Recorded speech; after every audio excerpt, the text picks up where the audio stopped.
श्री शिवाय नमस्तुभ्यम। फ्रेंड्स, आप सबका स्वागत है हमारे ऑनलाइन इस वास्तु क्लास के अंदर। ये जो वास्तु क्लास का आपको हम ये कंसेप्ट लेके आए हैं, ये बेसिकली वास्तु के बारे में आपको हम ऐसी गाइडेंस देना चाहते हैं जो आप कुछ भी अपने घर के अंदर ये वास्तु के कुछ ना कुछ उपाय कर पाओगे। जैसे वास्तु के अंदर किस साइकिल पे वास्तु काम करता है, कौन सी ऐसी पंच तत्व साइकिल है, कौन सी ऐसी 5 मेटल्स है, कौन से ऐसे 5 कलर है जिनके संयोजन से हम वास्तु को बहुत ही अच्छा निखार दे सकते हैं। फ्रेंड्स, आपके घर के अंदर वास्तु वो एक टाउन प्लानिंग के आधारित बनता है, आपकी जगह के आधारित बनता है, और आपका जो प्लॉट है वो प्लॉट किस फेसिंग से है उस फेसिंग से आधारित बनता है। तो कभी यहाँ पे वास्तु ऑटोमेटिकली 100% यानी 100% तो नहीं कह सकते, 80% 70% एक्यूरेट मिल जाता है। कहीं प्लॉट और कोई दिशा का हो तो उस हिसाब से वास्तु सेट किया जाता है। इसमें नहीं है किसी गवर्नमेंट की गलती, नहीं है ओनर की गलती, नहीं है कंस्ट्रक्शन वाले की गलती यानी बिल्डर की गलती। वो आपके प्लॉट और आपके भाग्य के आधारित ही आपका चयन किया जाता है। इसलिए वास्तु के अंदर कहते हैं ना, कुंडली का भी थोड़ा बहुत योगदान होता है, क्योंकि आपकी कुंडली में फिक्स है कि आपको कौन से देश में जाके रहना है, कौन से शहर में जाके आपको व्यापार करना है, और कौन सी जगह पे कौन सा वास्तु आपका मिलेगा वहाँ पे जाके आपको रहना है। उस वास्तु की जो रचना है वो कभी आपको पॉजिटिव रिजल्ट देती है, कभी नेगेटिव रिजल्ट देती है। तो वास्तु एक ऐसा सब्जेक्ट है ना कि उस जो हमारी कुंडली में लिखा है ना, उसको हम किस तरह से चेंज करते हैं वास्तु को अनुरूप करके। क्योंकि आपके एफर्ट्स अगर वास्तु की तरफ होंगे तो आपको कोई ना कोई ऐसा कंसल्टेंट, कोई ना कोई ऐसी गाइडेंस या कोई ना कोई ऐसा शुभ चिंतक मिलेगा जो आपको सलाह देगा कि तेरे पास अभी ये प्रॉब्लम्स चल रही है तेरे जीवन के अंदर, तो ये तू सुधार कर ले, यहाँ से एंट्रेंस हटा के यहाँ पे एंट्रेंस कर ले, या ये दान पुण्य कर ले, ये पूजा कर ले, या ये ब्राह्मण के पास जाके तू अपनी कुंडली दिखा दे। तो ये हमारे शुभ चिंतक है, वो भी हमें एक अच्छे वास्तु से ही मिलते हैं। क्योंकि वास्तु के अंदर अगर कहीं पे पॉजिटिविटी पड़ी हुई है और आपका भाग्य कहीं नेगेटिविटी की तरफ जा रहा है, तो वो पॉजिटिविटी कुछ ना कुछ वाइब्रेशन क्रिएट करती है, आपको वॉर्न करती है कि आप इस बंदे से कनेक्ट करो, या वो बंदे को आपके जीवन में भेजती है और आपसे कनेक्ट होकर वो आपका काम निकाल देता है। तो फ्रेंड्स, ये है वास्तु की परिभाषा सिंपली नॉलेज के अंदर। अब हम आपको ये बताएंगे ये पंच तत्व साइकिल क्या है। ये पंच तत्व साइकिल 5 तत्वों से बनी हुई साइकिल है। यानी हमारे खुद के शरीर के अंदर भी 5 तत्व है। 5 तत्वों में सबसे पहले आता है, फ्रेंड्स वास्तु की दृष्टिकोण से बताता हूँ तो सबसे पहले आपको इधर मेरा एक शक्ति चक्र है। इस शक्ति चक्र के अंदर मैंने 5 कलर के डॉट बनाए हुए हैं। सिंपली भाषा में ये क्लासेस है, बेसिक वास्तु कोर्स है हमारा, तुरंत आपके माइंड में आ जाएगा। तो ये जो पूरा वास्तु का जो हमने यहाँ नक्शा है ना, एक तो हमने ये पृथ्वी के हिसाब से गोल बनाया हुआ है, और एक दूसरा हमने चौरस यहाँ पे इसलिए बनाया हुआ है कि ये आपके घर के वास्तु के हिसाब से हमने सेट किया हुआ है। अब यहाँ पे हमारे घर का ब्रह्मस्थान है। ये ब्रह्मस्थान एरिया है ना, वो हमेशा फिक्स रहेगा, ये कभी हटेगा नहीं। अगर आपकी घर की डिग्री चेंज होगी तो ब्रह्मस्थान तो यहाँ हो सकता है, पर डिग्री में नॉर्थ इधर चला जाएगा या नॉर्थ इधर चला जाएगा, वो आपको गूगल अर्थ से देखना पड़ेगा। और जो आपका ब्रह्मस्थान कभी भी क्रिएट होगा ना, तो ये जो आपको ब्लैक ये लाइन दिख रही है, इस लाइन के हिसाब से एक्यूरेसी होके यहाँ पे ब्रह्म के स्थान पे ब्रह्मस्थान क्रिएट होगा। इसके बारे में भी हम आगे जानेंगे। अभी हम पंच तत्व साइकिल के बारे में जानते हैं। और आपका वास्तु 90 यानी 0 डिग्री नॉर्थ है, यानी नॉर्थ परफेक्ट आपके वास्तु के अंदर, तो ही आपको अभी बेसिक है ना, तो ही समझ में आएगा। अभी मैं आपको इधर नॉर्थ करके समझाऊंगा तो कंफ्यूजन खड़ा होगा, यूं समझाऊंगा तो भी कंफ्यूजन खड़ा होगा। यानी शॉर्ट में नॉर्थ आपका भी 0 डिग्री है। ओके, तो ये जो ब्लू कलर है ये वाटर को प्रेजेंट करता है। यानी हमारा पंच तत्व में से पहला तत्व जल तत्व, तो ये जल तत्व नॉर्थ को प्रेजेंट करता है। तो यहाँ पे देखिए नॉर्थ है, NNE है और नॉर्थ ईस्ट है, और यहाँ पे NNW। तो ये जल तत्व आपके घर के अंदर कहाँ पे है, तो हम कह सकते हैं नॉर्थ ऑफ नॉर्थ वेस्ट में है, नॉर्थ में है, NNE में है और NE में है। ये 4 दिशा को हमने ब्लू पेंट इसलिए किया हुआ है क्योंकि ये जल तत्वों को प्रेजेंट करता है। हमारे बॉडी के अंदर एक तो जल तत्व आ गया, वास्तु के अंदर भी जल तत्व आ गया। अब जल तत्व किसको बनाएगा, तो अब क्लॉकवाइज देखेंगे तो जल तत्व से उत्पन्न हो रहा है एक और डायरेक्शन ENE ईस्ट ESE, वो है काष्ठ तत्व, would elements and air element. ये है वाटर एलिमेंट, ये वुड एंड एयर, वाटर को खाली एक ही नाम दिया हुआ है, ये तत्वों को वाटर एलिमेंट।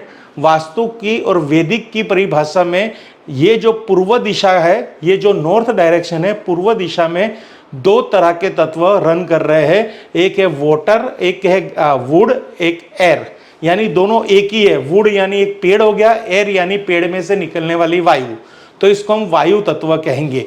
तो ये वायु तत्व कैसे डेवलप हुआ? अगर आप पानी क्या उत्पन्न करेगा, पानी को जमीन पे डालेंगे तो पानी से बनेगा वायु, यानी पानी से बन रहा है वायु। किस तरह से बन रहा है, लॉजिक देख लीजिए। पानी यहाँ पे है थोड़ा येलो, यानी ये थोड़ा जो कह रहे हैं ना यहाँ पे वास्तु कैसे क्रिएट होता है ना, वो देखिए। ईशान कोण के अंदर थोड़ा बहुत वाटर भी है और थोड़ा बहुत अर्थ एलिमेंट भी है, बहुत ही कम मात्रा में है परसेंटेज के हिसाब से।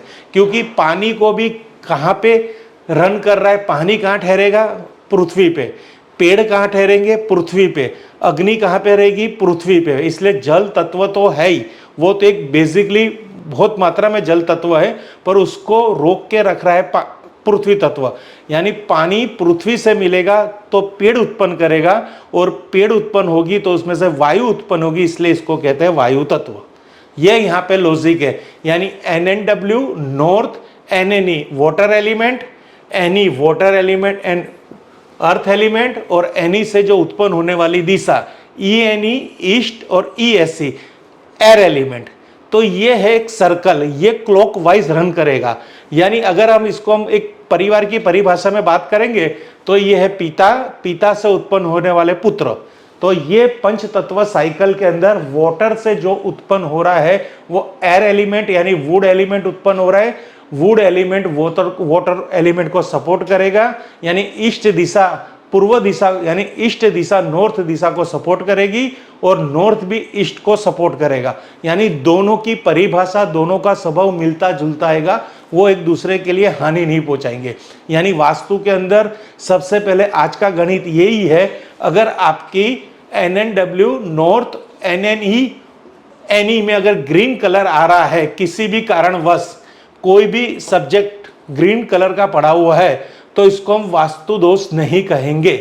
कई बार ऐसा होता है कि ये ग्रीन कलर को हम नहीं जानते वास्तु की परिभाषा, तो इसको हम वास्तु दोष कहते हैं। उसी तरह अगर पूर्व दिशा के अंदर, अगर वुड एलिमेंट के अंदर, एयर एलिमेंट के अंदर कहीं ना कहीं ब्लू कलर की मात्रा थोड़ी बहुत आ रही है परसेंटेज के हिसाब से, तो इसको भी हम नेगेटिव नहीं कहेंगे। यानी ग्रीन और ब्लू एक दूसरे के पूरक है, मीन्स एक दूसरे के साथ साथ चलने वाले कलर है। यानी पंच तत्व साइकिल के अंदर हमने पानी से वृक्ष को उत्पन्न किया, तो ये दो तत्व हमारे लिए क्लियर हो गए। आप भी ये समझ सकते हो ये दो तत्व की परिभाषा क्या है। वास्तु कहाँ से यहाँ से एक ऐसी एक क्रिएशन क्रिएट करेगा जिससे आपको एंटी एलिमेंट्स की भी यहाँ पे आपको पता चलेगा एंटी एलिमेंट्स क्या काम करता है। अब पेड़ को हम जलाएंगे तो क्या उत्पन्न होगा, फायर। तो यहाँ पे ये एक रेड कलर मैंने दिखा रखा है, ये है फायर का। तो ये हो गया तीसरा तत्व, वाटर, एयर एंड फायर। यानी हमारे शरीर के अंदर भी 5 तत्व, पानी, वायु और अग्नि। तो वास्तु के अंदर भी यहाँ 3 तत्व हमें मिल रहे हैं। एक तो वाटर क्लियर हो गया, उसकी कितनी दिशाएं है, NNW नॉर्थ, NNE NE। उसी तरह वायु की कितनी दिशा है, ENE ईस्ट और ESC। तो यहाँ पे आपको 1 2 3 4 5 6 7 दिशा के अंदर 2 तत्व आ गए। वास्तु के अंदर ऐसे अगर हम देखेंगे हमारे प्राचीन वास्तु के हिसाब से, तो हमारी दिशाएं होती है 4 और कोने होते हैं 4। एक होता है आकाश और एक होता है पाताल। इस तरह से 10 दिशाओं का उल्लेख है, पर वास्तु को अगर बहुत गहराई से समझा जाए तो 16 जोन, ये एक ब्रह्मस्थान, एक आकाश और एक पाताल, यानी ऐसे 16 जोन के साथ साथ 3 और जोन को अगर हम उसमें जोड़ेंगे तो 19 जोन का वास्तु होता है। आकाश को भी गिना जाता है, पाताल को भी गिना जाता है, क्योंकि उसके भी इफेक्ट हमारे लाइफ के अंदर होती है, और ब्रह्मस्थान को भी कंसीडर किया जाता है। आगे वास्तु में पूरा सरल करके समझाएंगे किस तरह से इसको कंसीडर किया जाता है। तो अग्नि कहाँ से उत्पन्न हो रही है, तो बेसिकली अग्नि होती है लकड़े में से उत्पन्न। लकड़े में अगर ऐसी कोई क्रिया की जाए जिससे आग प्रकट होती है, तो लकड़ा यानी वायु किसको क्रिएट करता है, ऑक्सीजन किसको क्रिएट कर रहा है, फायर कैश मीन्स अग्निकोण को। तो अग्निकोण के हिस्से में कौन सी दिशाएं आ रहे हैं, साउथ ईस्ट, एसएससी साउथ। तो अगर समझिए यहां पे आपको लॉजिक लगाना है, ये कौन हो गया, ये पिता हो गए, पिता का पुत्र हो गया, और ये वापिस उसकी नेक्स्ट जनरेशन। तो इस नेक्स्ट जनरेशन और ये पास्ट जनरेशन को हमेशा कुछ ना कुछ मतभेद रहेगा। यानी अगर गलती से भी वास्तु के अंदर क्या प्रॉब्लम्स आती है, हम कब बीमार पड़ते हैं, जब हमारे जल तत्व की बॉडी पार्ट के अंदर अगर रेड कलर आ जाता है, मीन्स अग्नि आ जाती है, तो हमें प्रॉब्लम्स आ रही है। उसी तरह अगर वायु अग्नि तत्व के अंदर अगर कहीं पे पानी आ जाएगा तो हमें प्रॉब्लम्स आएगी। तो अब यहाँ पे देखिए, यहाँ से वास्तु आप सीख पा रहे हो। कभी भी अभी किसी भी क्लाइंट के घर पे जाओगे तो आपको जो 4 दिशा दिखाई गई है, NNW, नॉर्थ, NNE, NE, इस दिशा में कहीं पे भी रेड कलर, अभी मैं आपको कलर के साथ ही कलर के साथ ही कनेक्ट कर रहा हूं, बाद में मेटल के साथ कनेक्ट करूंगा, एंटी एक्टिविटी के साथ कनेक्ट करूंगा, और उसमें क्या क्रिया हो रही है उसके साथ भी बेसिक ज्ञान दूंगा। अभी यहाँ पे ये देख लीजिए, नॉर्थ के अंदर अगर गलती से भी रेड कलर आ रहा है तो ये नुकसान कर रहा है, अगर साउथ के अंदर ब्लू कलर आ रहा है तो ये नुकसान कर रहा है, बट ग्रीन कलर अगर यहाँ पे जा रहा है तो नुकसान नहीं कर रहा, और वायु तत्व अगर रेड यानी दक्षिण दिशा में आ रहा है तो प्रॉब्लम्स नहीं आ रही, क्योंकि ये इसको बैलेंस कर रहा है। कभी हमें ऐसा होता है कि साउथ के अंदर टॉयलेट होती है तो हमें क्यों ग्रीन कलर कहा जाता है, तो ये बेसिकली फंडा है। और ये एक जोन का कलर इस जोन में कब डाला जाता है और इस जोन का कलर इस जोन में कब डाला जाता है, उसकी भी एक गणित है वास्तु के अंदर। जैसे जैसे क्लास चलेगी आपको पता चलेगा।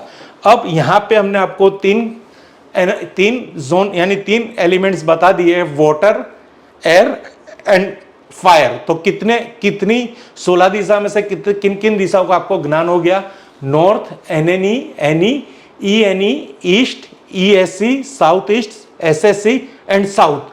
तो फ्रेंड्स, आज की क्लास के अंदर आपको यहाँ पे हमने इतनी दिशाओं का ज्ञान बताया। इन दिशाओं का कलर कौन सा है, कौन सा कलर किस दिशा के साथ नेगेटिव है, किस दिशा के साथ पॉजिटिव है, ये आप अच्छी तरह से इस वीडियो को 10 बार देखिए। आपको ये बेसिक वास्तु कोर्स के अंदर ये एकदम क्लियर हो जाएगा।